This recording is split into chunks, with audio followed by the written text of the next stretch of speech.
Now to a developing story out of Jim Wells County. Someone found a body on the side of the road just southeast of Alice. The sheriff's office is investigating the death and the public's help, and they need your help to determine the identity of the victim, who is believed to be a young man. Bill Churchwell has been following the story for us and joins us now with the latest. I just spoke with Sheriff Danny Bueno, who tells me the sheriff's office is doing everything it can to identify the young man.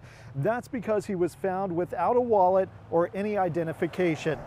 Now, the discovery was made just after 7 a.m. Authorities say a person driving on County Road 481 off of FM 1930 noticed what appeared to be a human body in the grassy area on the side of the road.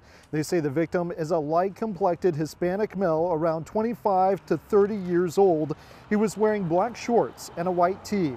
The sheriff is asking anyone who might have information on someone fitting that description who is missing in the region to reach out. The investigators have been out there all morning and working diligently, trying to find out what might have happened to him, where he might have been. We've contacted several locations, ranches and stores in the area to see if they videotaped anyone fitting that description. The sheriff telling me his investigators believe whatever happened to the young man, that it happened in the morning and that his body had not been there very long.